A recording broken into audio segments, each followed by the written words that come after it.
Tantor Audio, a division of Recorded Books, presents Wings Over Malta by Ron Powell, narrated by Hannibal Hills. Chapter 1. Welcome to Malta.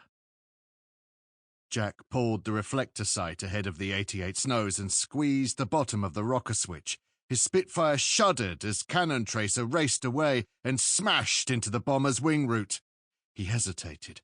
Messerschmitt 109Fs bearing down, anti-aircraft shells bursting ever closer. Then, as if torn along a serrated edge, the 88's port wing peeled away. Yes! Wing and bomber began to tumble as he dived past. Moments later, he cleared the barrage. He looked back, hoping. But no! Alongside the debris of the bomber emerged two 109s. They turned onto his tail, noses flashing. Jack's stomach tightened as glowing rods of tracer arced toward him. A thud, and his Spitfire rocked. Dumb! He rolled upside down. 4,000 feet below lay the golden rock and soil of Malta. Hiding among its folds and jagged outcrops offered his best, perhaps his only, chance of survival. He pulled. By the time he reached the vertical, the air tore past at 420 miles an hour. Behind, both 109s arced down in pursuit. Ahead, the ground rushed up. Jack heaved on the stick, straining to overcome the airflow buffeting the elevators. The G mounted until his weight quintupled. Blood drained from his head and upper body, dimming his vision to a grey mist. And still he pulled, groaning with the struggle to remain conscious and keep his head up. At last, the nose of the Spitfire began to respond, but the rocky terrain raced ever closer. Sweat coated his body, yet his mouth was dry. With one final effort, he yanked the nose above the horizon. Still the aircraft sank, heading for a towering rock wall. A gap! Arms aching, Jack rolled right, wingtip almost clipping the dusty scrubland. Within a narrow canyon, he snapped to wings level. Limestone walls flashed past. The rough ground climbed, but so did his Spitfire, until it shot out of the gully. With a surge of relief, he eased the back pressure, feeling light-headed as blood returned to his cheeks, and stars sparkled before his eyes. A little more than 50 feet, he levelled and looked around. To his rear right, a black dart dived behind a squat tower atop a small hill. A bubbling cloud of orange and black rose up, expanding to envelop the sunlit stone. Jack winced, but it was one down. Bulbs of hot metal flashed overhead. Bugger! He eased lower, hugging the terrain, no higher than the tops of the stunted trees. Zigzagging, but always easing left, roughly west, the ground racing past in a blur. No sight of his pursuer, just the odd glint of tracer. Cresting a small rise, he shot out over the Mediterranean, turned hard left and pulled down. A swift look back revealed a 109 bursting over the same cliff.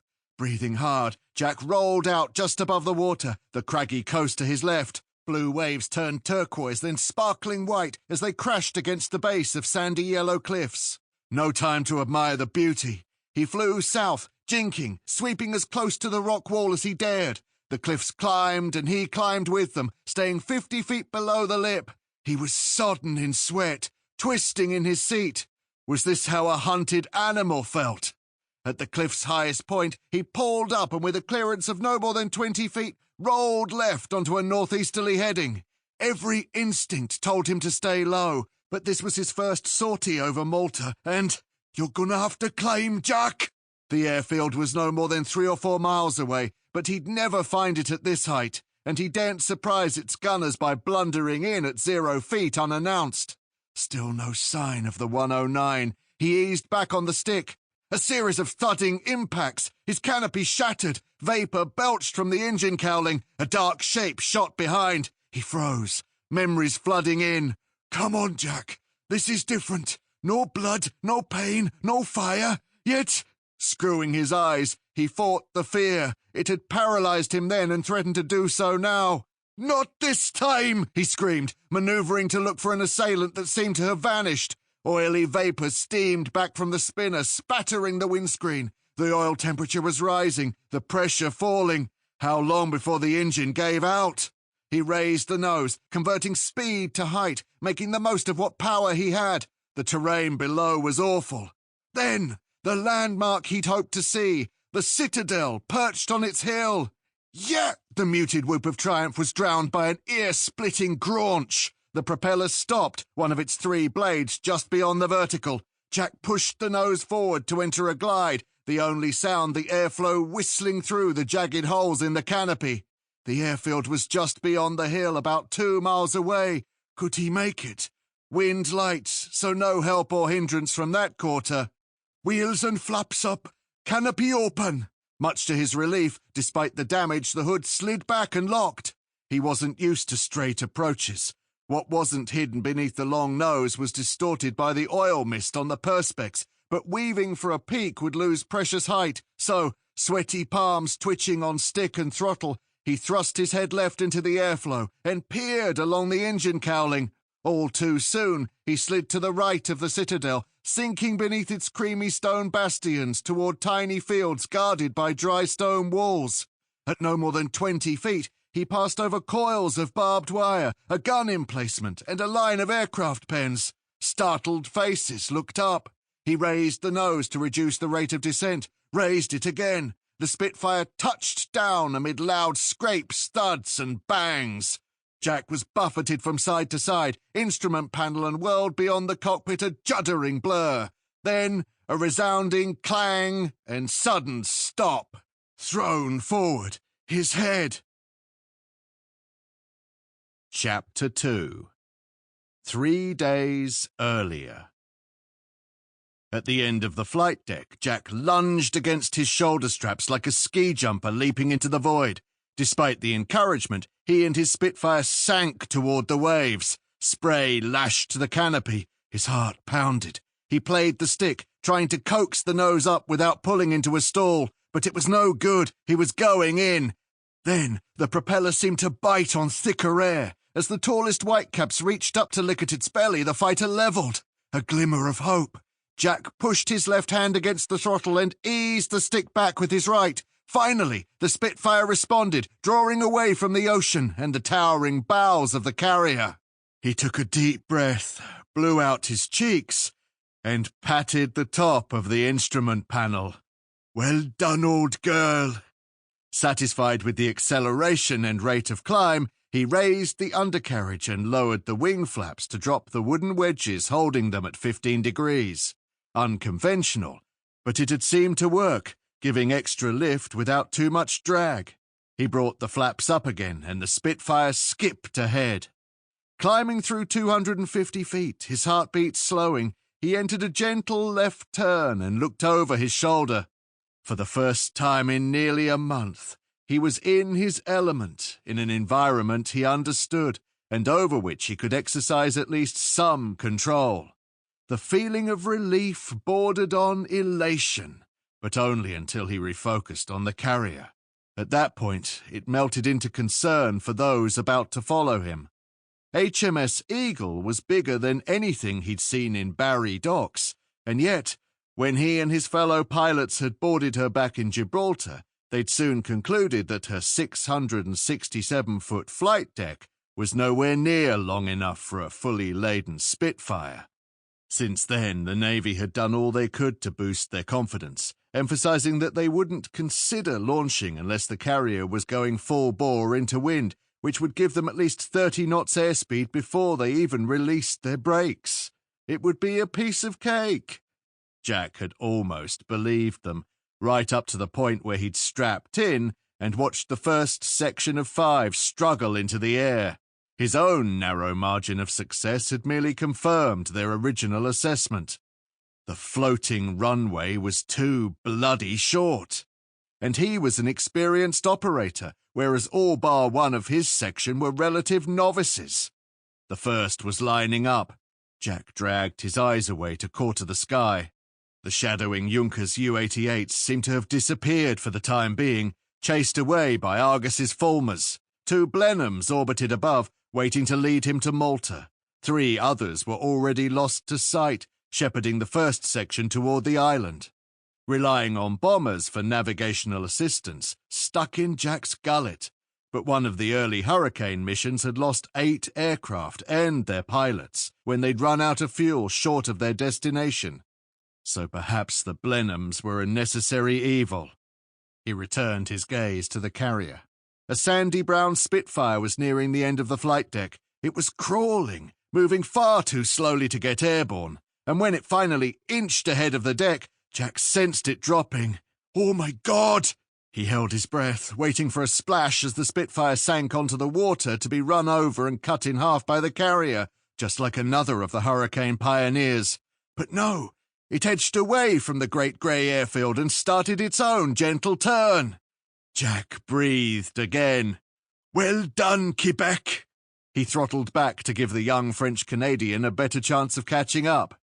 The third aircraft was already in position, its occupant no doubt dreading the next 30 seconds and hoping he'd never have to do anything like it again.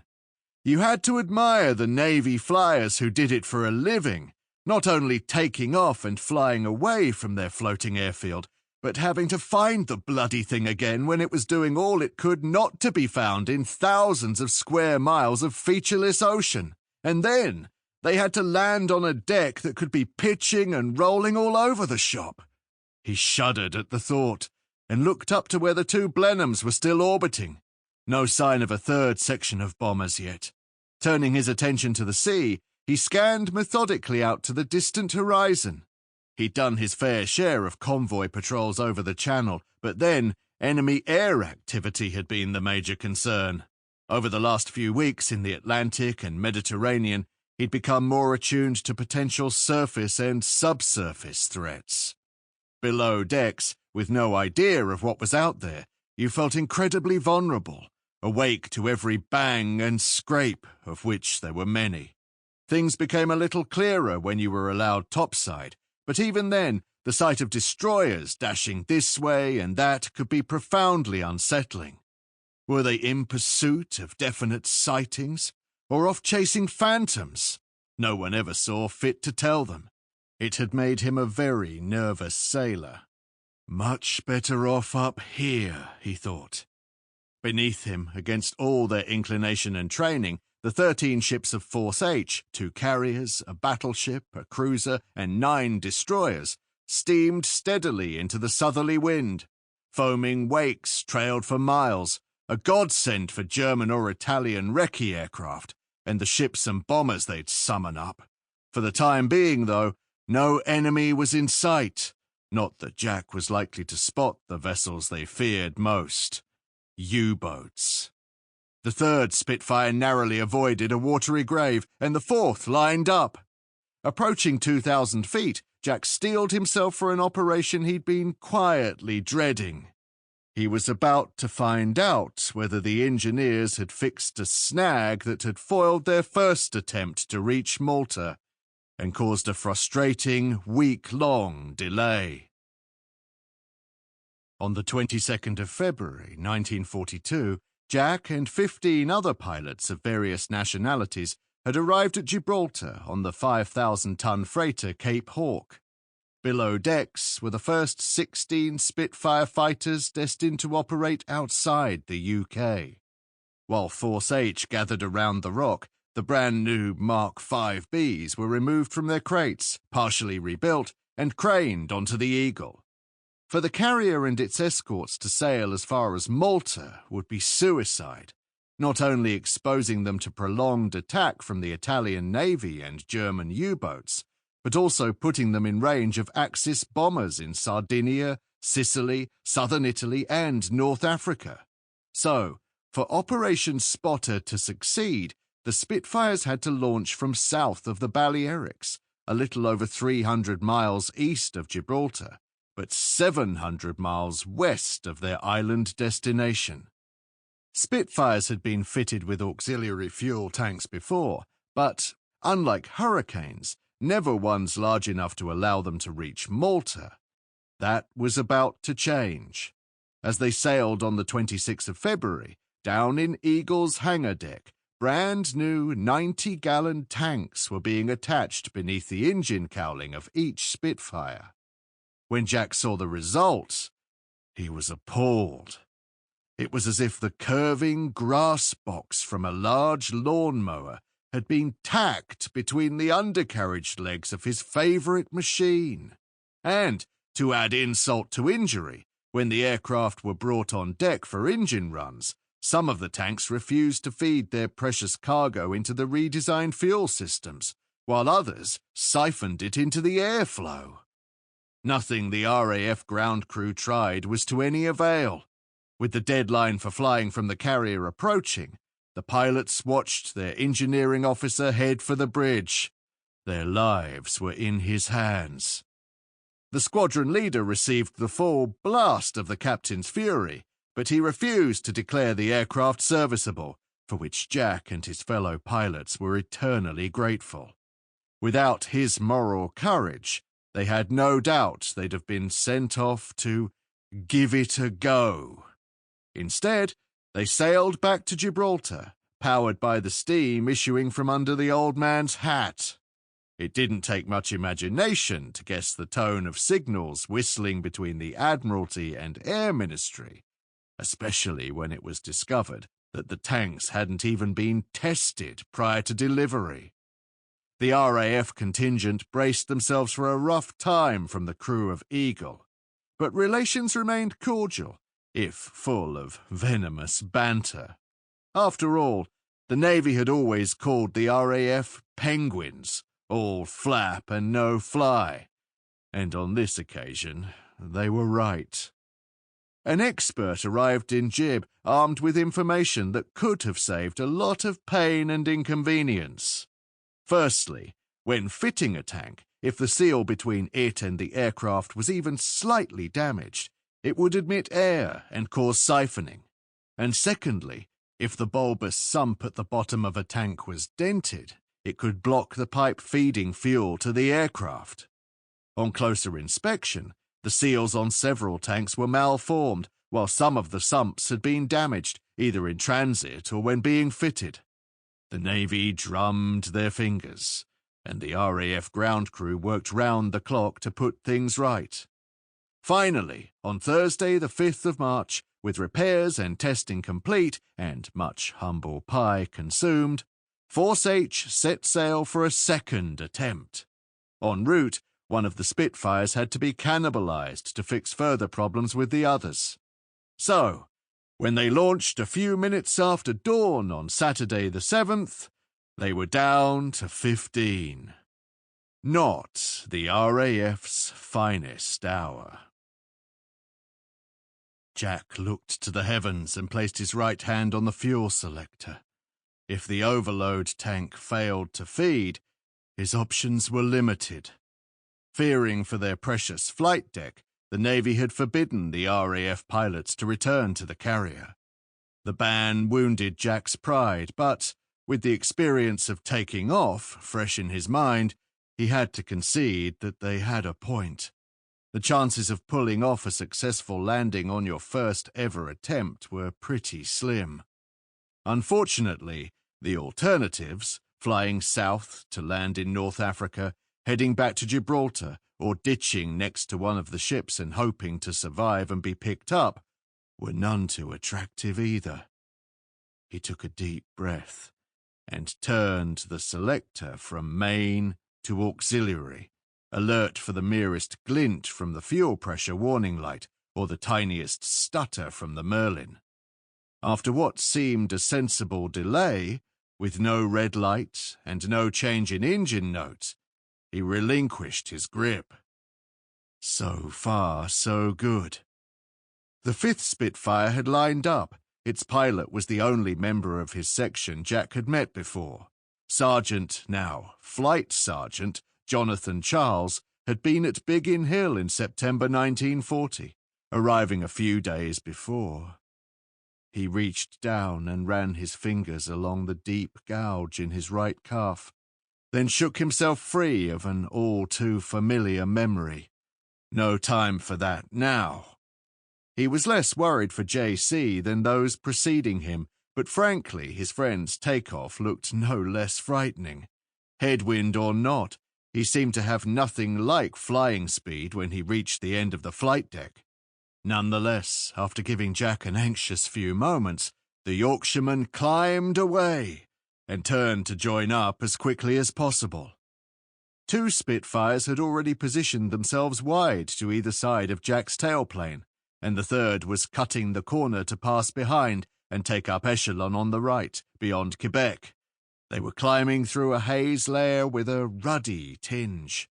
To the east-southeast, into sun, glare reduced the visibility to no more than a few miles. Jack reached for his sunglasses.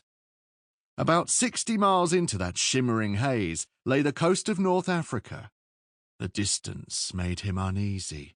Like all single-engine pilots, he disliked being out of sight of land, but he positively hated being out of gliding range, even when it was Vichy Algeria, hostile territory. Before he could reflect further, he noticed the Blenheims setting off on an easterly heading. What the? The twin-engined aircraft were meant to wait until the fighters joined them at 10,000 feet.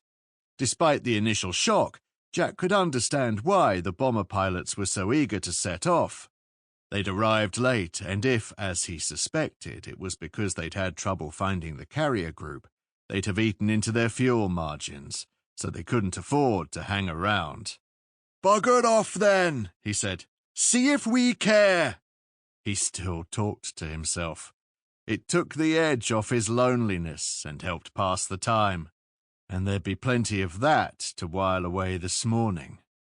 Anyway, he wasn't worried. Other than the haze, the weather was good, and even if he lost his guides, he'd prepared his own map. He set off in pursuit, though, lowering the nose a smidgen to strike a compromise between maintaining a climb and having sufficient speed to overhaul the bombers. Until they reached their destination, strict radio silence was the order of the day. None of his section had waggled their wings, so it was safe to assume they were all taking fuel from their overload tanks, a belated tribute to the efforts of the ground crew back on the carrier. He looked down at the ships, still sailing south, awaiting the third section of Blenheims. They'd be itching to launch the last 5 Spitfires, turn about, and head back to Gibraltar. Jack touched his forelock in salute. "Thank you and good luck." He took out his map. The plan was to stay north of the Algerian and Tunisian coasts, aiming just seaward of Bizerte, then Cape Bon, before turning southeast to give the island of Pantelleria and its enemy fighters a wide berth. Once past, they'd turn east for the final leg, hoping to sneak in between raids and land at Takali in about 3.5 hours. As long as the bombers flew smoothly, minimizing the need for the Spitfires to pump their throttles, they should have more than enough fuel to reach Malta. The major concern was meeting enemy aircraft. Their ammunition boxes had few shells and bullets, the bulk of the space being given over to pipe tobacco and cigarettes. Jack sympathized with the shortages on the island, but even so... At least the other reason given, reduced weight and improved takeoff performance, made more sense now. A few more cannon shells might have had him dipping into the ocean. Jack put the map away and looked back to see that he was now the point of a neat arrowhead, 2 aircraft in echelon to either side of him at 50-yard spacing. The pilots exchanged cordial waves. Beyond Quebec, with his matinee idol good looks, was Mal Cottrell, a baby-faced Australian with about 25 hours on Spitfires. To the left, inside JC, was an American, Pat Olson, another youngster, but one who'd at least flown a few sorties over France. During the Battle of Britain, Fighter Command had been a pretty cosmopolitan outfit, but as time had passed, many more pilots had appeared from overseas, and not just from the Empire. So many Americans had joined the RAF that they'd been given their own Eagle squadrons. Pearl Harbor had slowed the flow, but they were still well represented on this operation, with 3 in total, alongside 2 each from Australia and Canada, and 1 from New Zealand. Most, like the British pilots, were no more than 20, and low on experience, especially of the type of ops to be flown over Malta. At 24, Jack was an old-timer and commissioned to boot. Flying Officer Jack Williams. Who'd have thought it? Certainly not him. The commission had come through with his posting, so his experience as an officer was minimal. Passing 7,000 feet, they emerged above the haze. All around, a crisp brown horizon line separated the rusty layer of North African dust and sand from the blue of the sky. To the north, a few brilliant white cumulus clouds thrust up, while to the south there was a hint of distant mountains, their snowy peaks glinting in the rays of the early morning sun. Jack had flown many hours since the Battle of Britain, but he'd never lost his wonder at the beauty of days like this, or his delight at the sight of a Spitfire. Pat Olsen's machine was low in his 8 o'clock, standing out above the haze. The overload tank was out of sight, if not out of mind, and only the dark letterbox opening of the Vokes tropical air filter showed beneath the front of the engine cowling. Otherwise, with the exception of the barrel of the Hispano 20mm cannon thrusting a couple of feet forward of each wing, he could have been looking at one of the old Mark I's climbing out of Biggin Hill in the summer of 1940. He scanned back from the spinner and shimmering propeller disc, along the engine cowling concealing the Merlin 45, to the glinting canopy, and on to the tapering rear fuselage and curving tailplane. As if realizing the effect it would have, the young American chose that moment to roll his Spitfire briefly to 45 degrees. Bloody marvelous. The elliptical wings, subtly reprofiled since 1940, were still unmatched in aerodynamic efficiency and visual impact. Jack felt a catch in his throat and found himself patting the instrument panel again, like a jockey patting a favourite racehorse. But he was also struck by the unsuitability of the desert camouflage. No doubt it could be effective over the sand and rock of North Africa, but over the Mediterranean it made the aircraft all too visible. He couldn't believe they'd be wearing it when they flew over the seas around Malta. Not there yet, though, Jack. Above the haze, visibility was limited only by the curvature of the earth, but down through the swirling layer, he could see no more than a few miles of featureless ocean. Just have to trust the Blenheims. He was still overhauling them, but put his hand down to his map to reassure himself it was still there. After 1.5 hours out of sight of land, he spotted a darkening on the horizon below and to the right of the widely spaced pair of Blenheims. Thank goodness for that. He had no complaints about the bomber's stewardship. Once he'd caught them, he'd throttled back to a comfortable 1950 revs, and, after a few minor adjustments to match their speed, he'd hardly touched the throttle. With the other Spitfires spaced a few hundred yards apart to minimize their own throttle movements, they'd pootled along at 180 mph. The major problem had been boredom. He'd allowed himself a couple of daydreams about Caroline. He still couldn't believe such a clever, beautiful woman wanted to be with him, but apparently she did. And he certainly wanted to be with her. He already longed to hear her voice, to feel her softness against his skin, to watch her standing naked at the side of the bed in the mornings, drying her dark brown hair. It was a picture he hoped would sustain him over the coming months. He wondered if there was some image of him she'd cherish. He hoped so. Apart from his sojourn in hospital with his calf, and the odd weekend when he'd been unable to get away from Heston, they'd been very lucky. Even when he'd returned to operational flying, it had been from Biggin Hill, so they'd been able to live together again, unofficially. Neither had mentioned marriage. He often wondered if he should, but sensed that Caroline wouldn't want the subject raised, and if she preferred to risk the opprobrium of living in sin... Sample complete. Ready to continue?